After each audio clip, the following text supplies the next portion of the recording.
una reflexión que podríamos titularla Proselitismo, llamada a la conversión y encíclica Fratelli Tutti.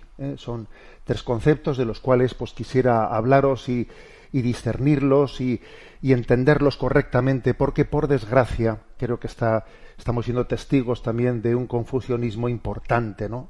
A la hora de no entender qué es el proselitismo, a la hora de confundirlo con la llamada a la evangelización, al apostolado, a la hora de entender correctamente la encíclica Fratelli Tutti, como si esa encíclica fuese la que justificase el confusionismo, y creo que es importante aclararlo. Y lo digo porque, claro, en esta semana creo que ha acontecido pues algo, pues yo creo que pues un disgusto, ¿no?, en la vida de la Iglesia, y es que el obispo responsable de la Jornada Mundial de la Juventud de Lisboa, Monseñor Américo Aguiar, pues hizo unas declaraciones que han sido objeto de polémica y de aclaraciones posteriores, y que también son un poco el punto de partida desde el cual yo quiero hacer estas aclaraciones, ¿no? Él decía, literalmente en una entrevista: nosotros no queremos convertir a los jóvenes a Cristo, ni a la Iglesia Católica, ni nada de eso, en absoluto. Nosotros queremos que sea normal que un joven cristiano católico diga y testimonie quién es, o que un joven musulmán, judío o de otra religión tampoco tenga problema en decir quién es y en testimoniarlo, y que un joven que no tiene ninguna religión se sienta bienvenido y no se sienta acaso extraño por pensar de otra manera.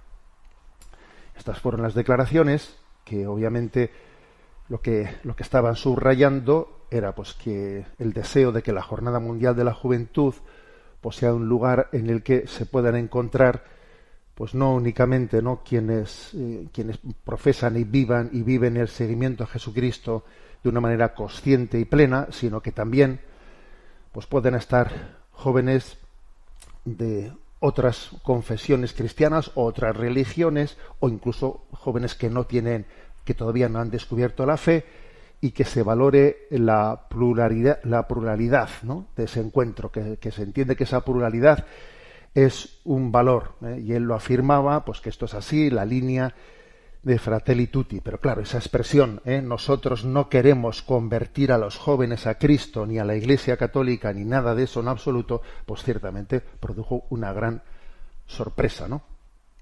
Entonces Monseñor Américo Aguilar matizó esas declaraciones, ¿no?, posteriormente a medios de comunicación, afirmando que lo que él había querido decir es que la Jornada Mundial de la Juventud nunca ha sido, no es, leo literalmente, ¿no?, nunca ha sido, no es, ni debe ser un evento de proselitismo. Al contrario, es y debe ser una oportunidad para conocernos y para respetarnos como hermanos, Y luego añadió, lo que él quería decir es que la Iglesia no impone, sino que propone libremente la fe católica, sabiendo que la conversión es el fruto misterioso de la acción del Espíritu Santo. Bueno, la aclaración ahí está, pero obviamente, siendo esto lo que él quería decir, hay que reconocer que la frase elegida, esa frase de que nosotros no queremos convertir a los jóvenes a Cristo, ni a la Iglesia Católica, ni nada de eso en absoluto, la frase elegida pues había sido muy impropia, ¿no? Muy impropia, además de contraria al Evangelio, porque obviamente todos somos conscientes de que el Evangelio, pues la vida pública de Jesucristo comienza con el anuncio de ha llegado el reino de Dios, convertíos y creed en el Evangelio. La llamada a la conversión y a creer en el Evangelio pues es que se identifica con el inicio del ministerio público de Jesucristo, ¿no? Bien, pero yo en esta reflexión que quiero hacer esta mañana no quiero hablar tanto de esa frase sacada de contexto, ¿no?, sino en el contexto en que esa frase ha sido pronunciada. Porque creo que es obvio que también está mostrando la necesidad de una aclaración de estos conceptos. ¿Qué es proselitismo? ¿Cómo lo distinguimos de la llamada a la conversión? ¿Qué es lo que dijo Fratelli Tutti? Creo que estas aclaraciones son necesarias, ¿eh? Y por eso quiero dedicar este primer espacio, ¿no?, del programa Sexto Continente a este aspecto. Bueno, en primer lugar, hemos escuchado con frecuencia al Papa Francisco hacer una proclamación clara y contundente de decir no al proselitismo. No es una cosa únicamente del Papa Francisco, ¿eh? En el fondo, él cuando dijo eso por primera vez, citó explícitamente al Papa Benedicto XVI, que tiene una famosa expresión: la Iglesia crece por testimonio, no por proselitismo. Entonces, ¿qué se entiende, ¿no? ¿Qué significa la palabra proselitismo? Bueno, vamos a ver. Lo primero, digamos que en la Sagrada Escritura, se llama prosélito a un pagano convertido al judaísmo, que se ha integrado en el pueblo de Dios pues a través de la circuncisión, y que como uno más toma el compromiso de seguir los preceptos del judaísmo. Un prosélito era pues un pagano que se había hecho judío. Entonces, en sí, ser prosélito no era malo, no era malo, todo lo contrario. Era bueno que hubiese prosélitos, o sea, aquellos que conocían, ¿no?, la revelación de Abraham. Pero claro, cuando se utiliza la palabra proselitismo, ese ismo, el sufijo ismo, pues está subrayando pues una obsesión, ¿no? Está de alguna manera subrayando algo que se desquicia, ¿no? Se suele decir que todos los ismos son malos. Bueno, aunque eso tampoco no se puede exagerar, pero, por ejemplo, una cosa es que algo sea popular, pero el populismo es malo.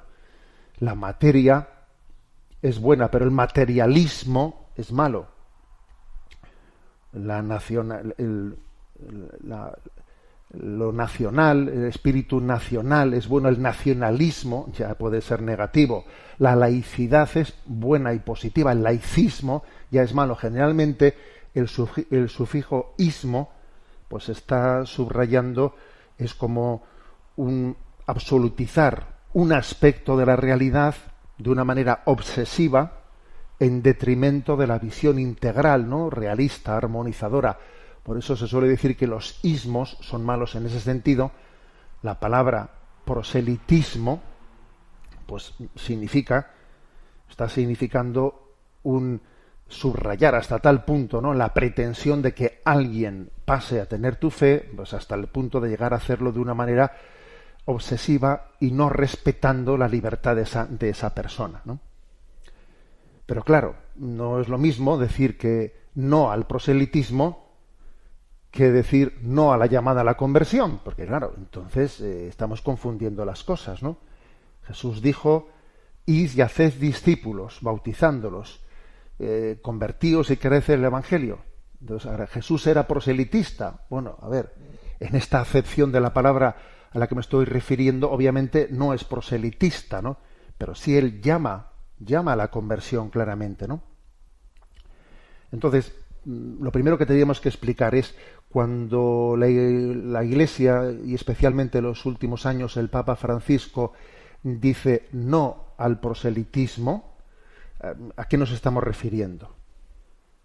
Pues nos estamos refiriendo, por ejemplo, a una acción predicadora que no diese suficiente importancia al testimonio. Porque, en el fondo, para que la predicación esté bien hecha, el que predica tiene que cuidar no únicamente tener un discurso perfecto, sino que tú estés en proceso de conversión, que tú mismo vivas el deseo de conversión.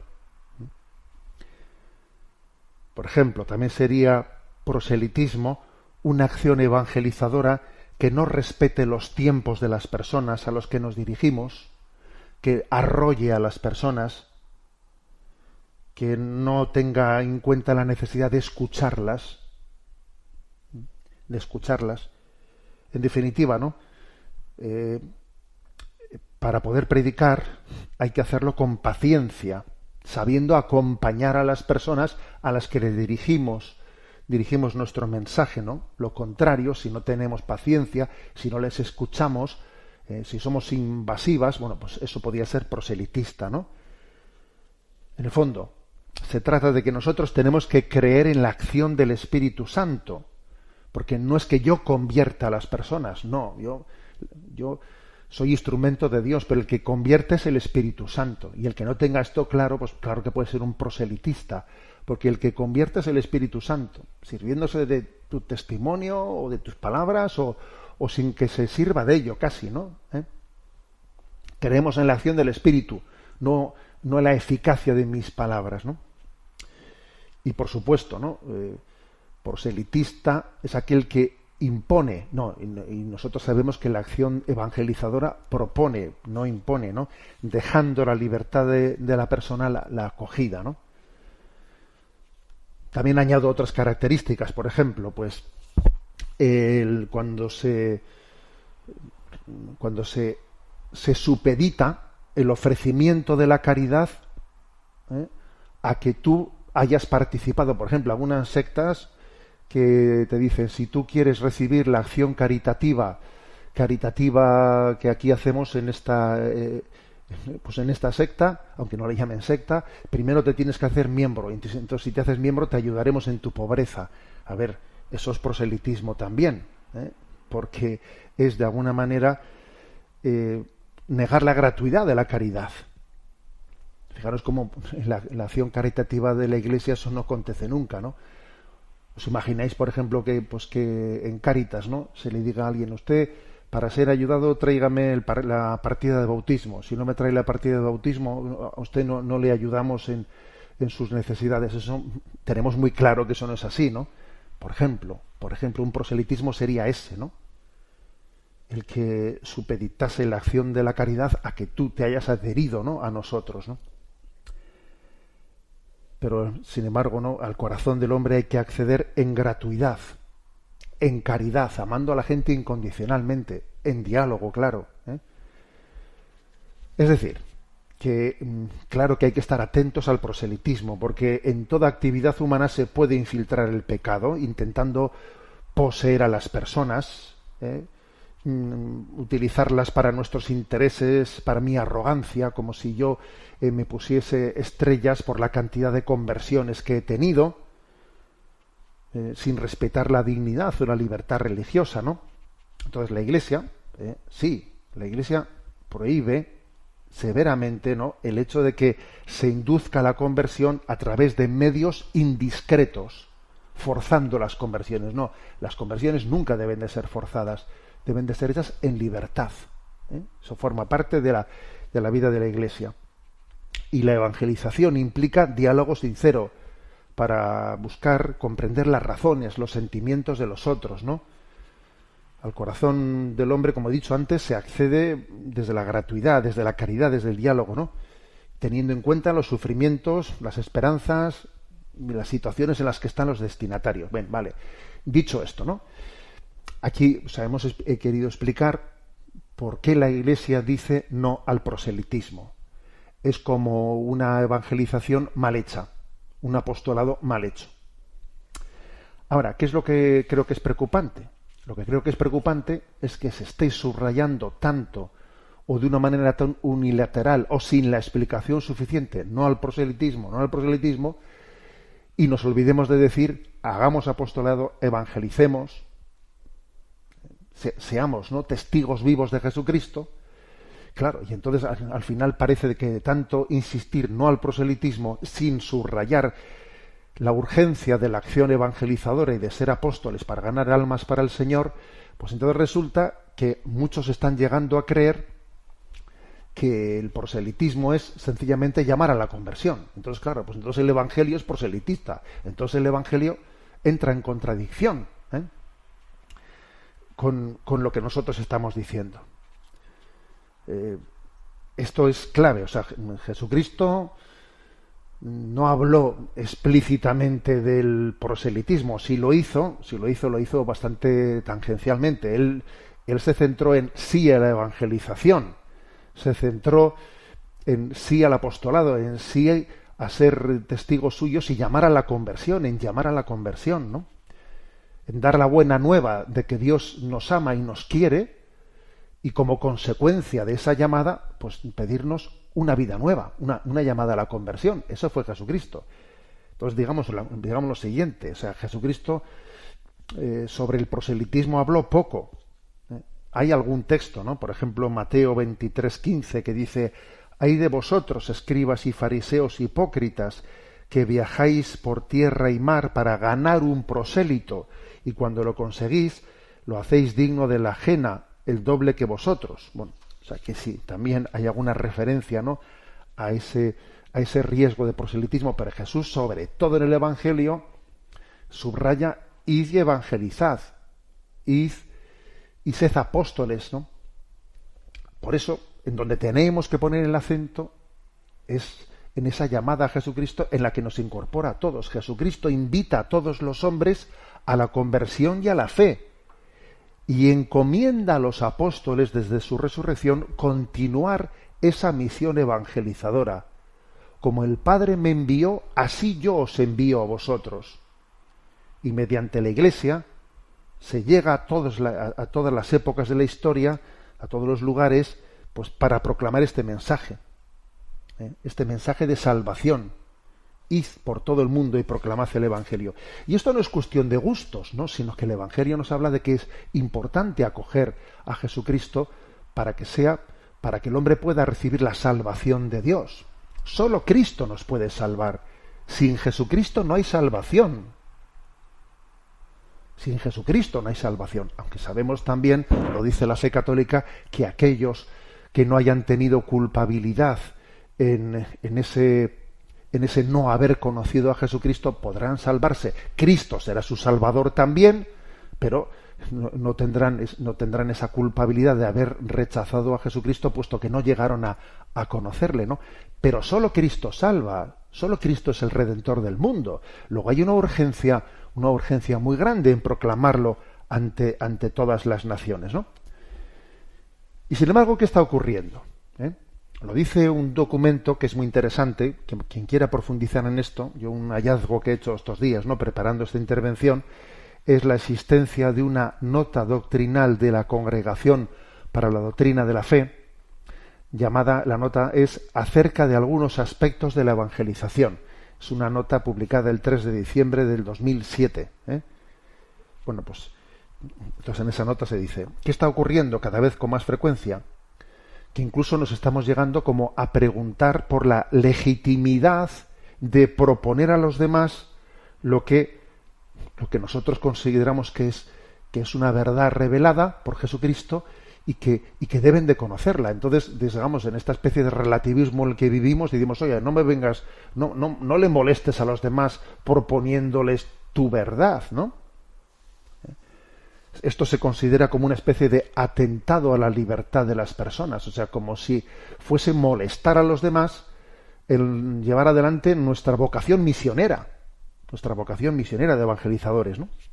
Pero claro, esto es una deformación del relativismo de nuestros días, ¿no?, en la que no tenemos que caer, porque dice este documento, ¿no?, la actividad por medio de la cual el hombre comunica a los otros, ¿no?, las verdades de la salvación, favoreciendo su recepción, no solamente está en profunda sintonía, ¿no?, con la naturaleza del proceso humano del diálogo, del anuncio, del aprendizaje, ¿no?, sino que es propio del hombre compartir el tesoro que ha descubierto, compartirlo, ¿no? O sea, que descubrir la buena nueva es convertirte en altavoz de ella, en altavoz, ¿no? La verdad que te ha salvado a ti, tú te dices: gratis lo he recibido, tengo que darlo gratis, tengo que comunicarlo gratuitamente, ¿no? Por eso, ¿no?, la acción evangelizadora de la Iglesia nunca desfallecerá, porque nunca le faltará la presencia del Señor y la fuerza del Espíritu Santo, ¿no? Yo estaré con vosotros todos los días hasta el fin del mundo, ¿no? Entonces, los relativismos de nuestros días y los irenismos, falsos irenismos, ¿no?, en el ámbito religioso, que este documento utiliza esos dos términos, relativismos e irenismos, ¿no?, pues no son de recibo. No podemos asumirlos de manera que nos llevan a desatender el compromiso fascinante de que la evangelización sea nuestra tarea principal. Dice segunda carta a los Corintios 5:14, ¿no? Caritas Christi urge nos apremia el amor de Cristo para evangelizar. Entonces el respeto a la libertad religiosa, la pluralidad de las religiones, la pluralidad del pensamiento, no puede nunca convertirse en la excusa para la indiferencia ante la verdad y el bien. Entonces, la urgencia de la invitación de Cristo a evangelizar, pues concierne a todos, nos concierne a todos, a todos. Las palabras de Jesús están dichas no solo para sus apóstoles más, sino para todos los bautizados.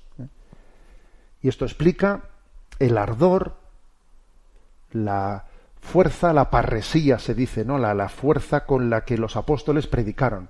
Predicaron con un atrevimiento tremendo, hasta el punto de que les metían en la cárcel pues, por insistir en esa predicación. Y no nos molestéis, callaros. Pero ellos seguían predicando. Les pegaban una paliza para que dejasen de predicar y seguían predicando. Entonces, esto creo que es clave, ¿no? Es clave el que nos demos cuenta de que la llamada a la evangelización es determinante. Por eso creo que hay que llamar la atención sobre que no confundamos el no al proselitismo con que no hay que llamar a la conversión a la gente. Por Dios, es una confusión que deja el Evangelio, pues lo deja en silencio. Es como dejar el Evangelio invalidado, el decir que no se puede llamar a la conversión así directamente a las personas.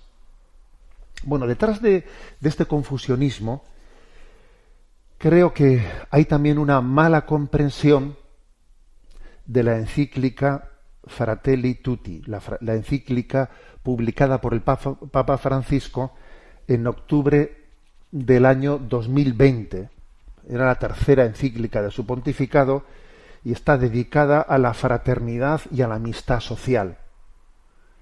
Una encíclica, podríamos decir, de la índole de la doctrina social de la Iglesia, en la que se subraya que para poder construir un mundo en el que los cristianos, los católicos, tenemos, ¿no?, que formar parte en esa construcción de un mundo en el que colaboramos con los demás, claro, y colaboramos con los que no son católicos, incluso con los que no son cristianos, incluso con los que no son creyentes, ¿no? Tenemos que colaborar con ellos, y para poder colaborar con ellos buscamos pues un punto común. ¿Y cuál es ese punto común que subraya la encíclica Fratelli Tutti? Bueno, pues que todos somos hermanos, porque en el fondo tenemos un Padre común que es creador de cielo y tierra y es creador de todos nosotros, ¿no?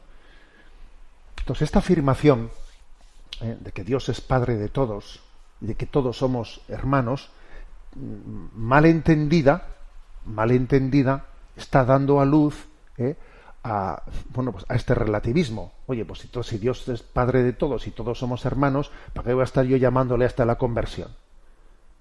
Si todos, ¿no?, participamos de esa misma condición, pues que cada uno que crea lo que quiera, en el fondo todas las religiones pues básicamente son iguales, pues si Dios es Padre de todos, pues entonces la acción misionera de la Iglesia, la acción evangelizadora, la proclamación explícita del Evangelio es innecesaria. Aquí lo importante es que vivamos en una sana pluralidad y que la pluralidad nos enriquezca a todos, y entonces, esta es una mala comprensión de la encíclica Fratelli Tutti.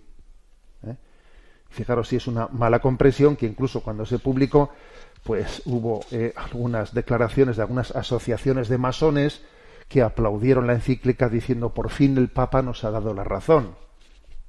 Claro, no estaban entendiendo nada, pero es que es verdad que es importante explicar las cosas para que no se saquen esas conclusiones equivocadas, ¿no?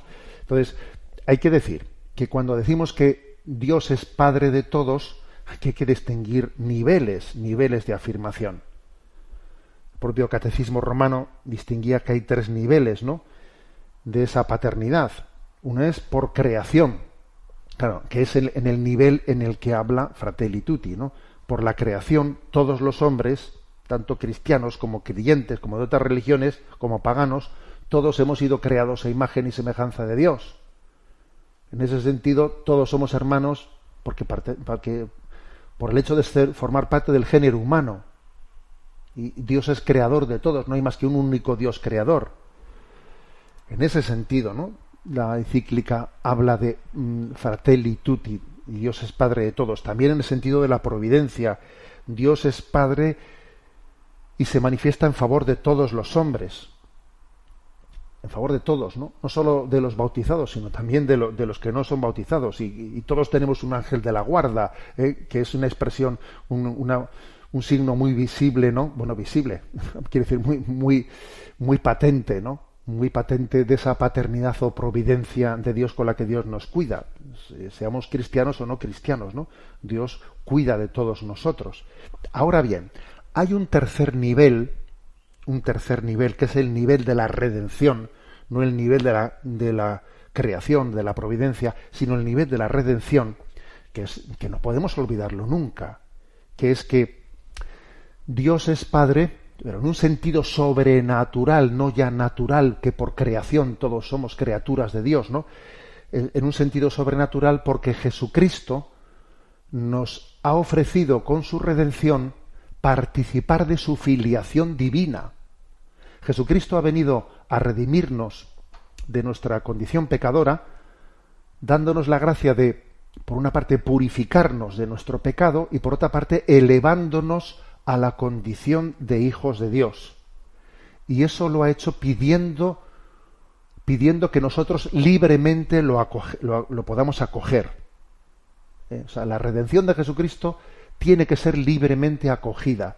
Para poder participar de la filiación divina de Jesucristo, eso no se recibe por creación, todo el mundo, no.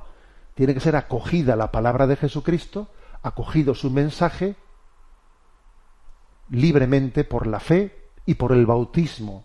Y por el bautismo recibimos la condición de ser hijos de Dios Padre, en un nivel infinitamente superior al que se entiende por la creación, que Dios es Padre de todos, por la creación ya, pero por la redención hay un nivel infinitamente superior, que es el de participar de la filiación divina de Jesucristo, ser hijos en el Hijo, ser hijos en Jesucristo.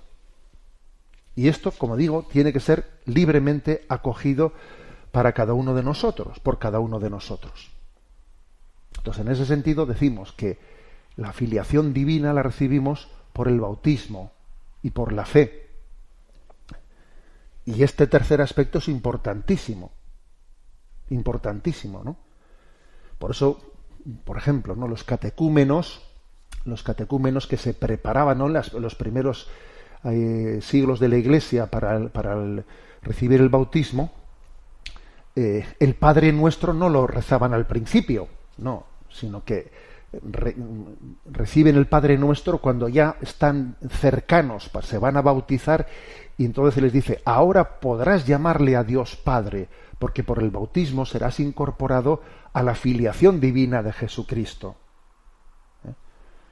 Y por ejemplo, ¿no?, cuando nosotros decimos, ¿no?, fieles a la recomendación del Salvador y siguiendo su divina enseñanza, nos atrevemos a decir. ¿Qué significa la expresión nos atrevemos a decir Padre Nuestro? Me atrevo a decir Padre Nuestro porque es que decir Padre Nuestro es participar de la filiación de Jesucristo, y eso es algo que supera mi expectativa, ¿no? Claro que por la creación soy hijo de Dios Padre en un sentido creacional, ya, pero aquí se habla de otra cosa. ¿Cómo me puedo yo atrever a llamarle a Dios Abba, Papá, compartiendo la intimidad que tiene Jesucristo con él?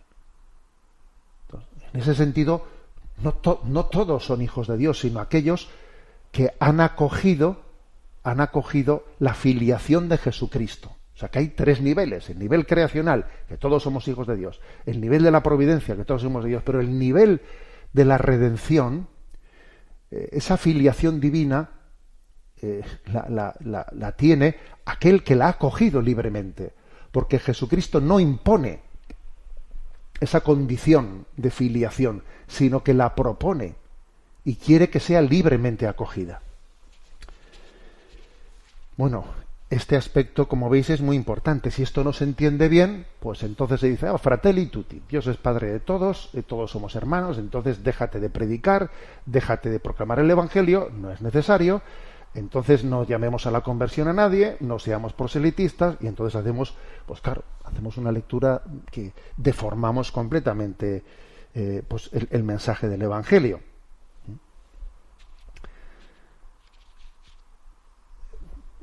También una cosa que subrayo, ¿no? Una cosa que subrayo.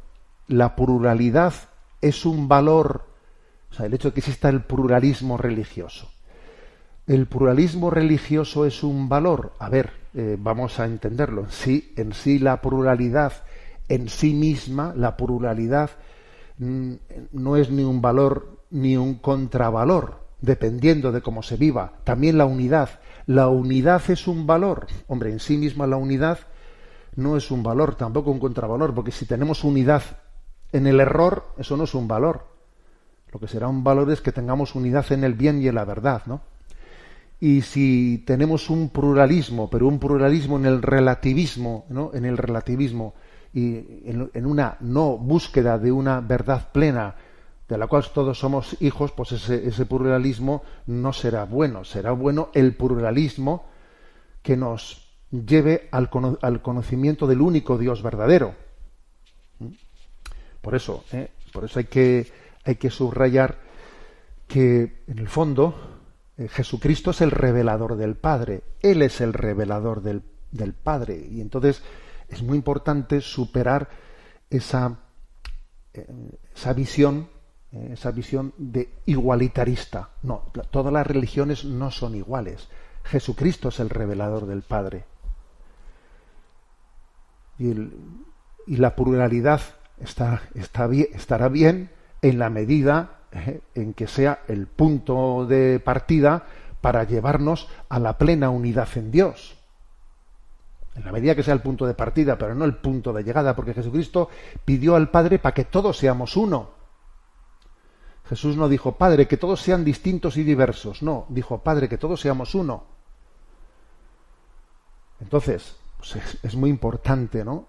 Pues moderar, o sea, que exista también un encuentro de pluralidad, claro que sí, pero tengamos en cuenta una cosa, Jesucristo no fue tanto un moderador de pluralismos, sino un maestro de la verdad, aunque él nos enseñó también a convivir, pues a convivir con los samaritanos y a convivir con todos, ¿no? Insisto, la pluralidad es el punto de partida, el punto en el que nos encontramos, pero no el punto de llegada como si fuese un relativismo con el cual hemos pactado, ¿no? Porque entonces digamos que el concepto de diálogo queda deformado.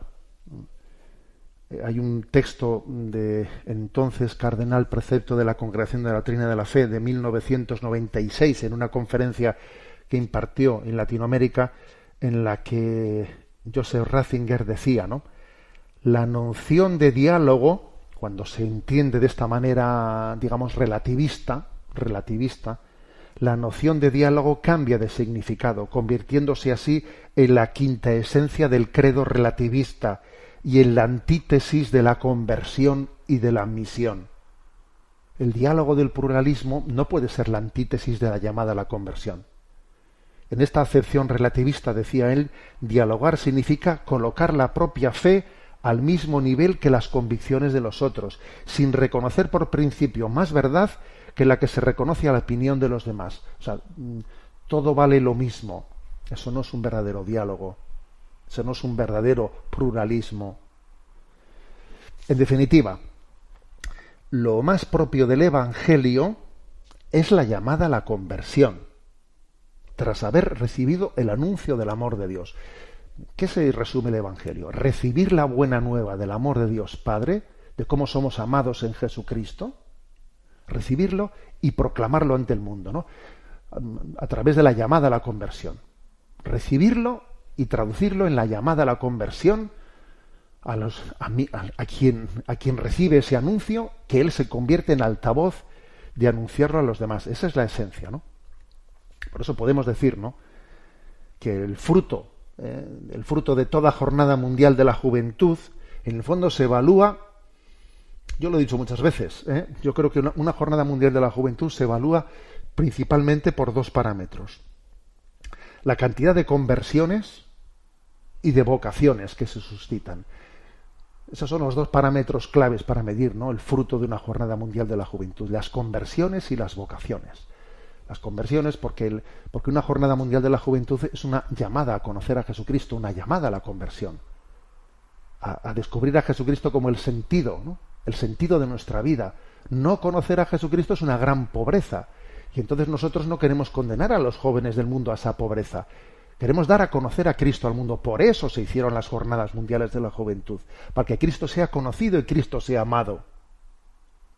Y cuando eso acontece, pues se descubre que cada uno además tiene un plan, un designio. Dios tiene un designio para cada uno de nosotros, y uno descubre su vocación, y la cantidad de matrimonios que nacen de las jornadas mundiales de la juventud, la cantidad de llamadas al sacerdocio, a la vida consagrada, a todo tipo de vocaciones que han nacido de ese encuentro de conversión con Jesucristo.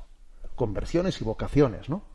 Creo que son el fruto de esas jornadas mundiales. Bueno, me ha parecido necesario, ¿no? Estamos en vísperas de la realización de la Jornada Mundial de la Juventud en Lisboa, y me ha parecido que esta explicación, este intento de aclaración de qué es el proselitismo, pero qué es el apostolado, qué es la evangelización, no los confundamos, no los igualemos, ¿no? Ser proselitista, o mejor dicho, llamar a la conversión, no es ser proselitista, es vivir el evangelio. ¿Cómo se tiene que entender la encíclica Fratelli Tutti? Se tiene que entender como que ya la misión de la Iglesia ha concluido, ya no evangelizamos, ya no llamamos a la conversión a nadie, ya no presentamos a Jesucristo como la plenitud de la verdad, la Iglesia católica como aquella que es depositaria de esa plenitud de la revelación de Jesucristo. O estamos entendiendo la encíclica equivocadamente, ¿no? También es importante que una encíclica sea explicada en una manera contextualizada para que no la manipulemos, ¿no? Bueno, pues vayan adelante estas reflexiones. Os invito a todos a que oremos con intensidad por los frutos de esta próxima Jornada Mundial de la Juventud.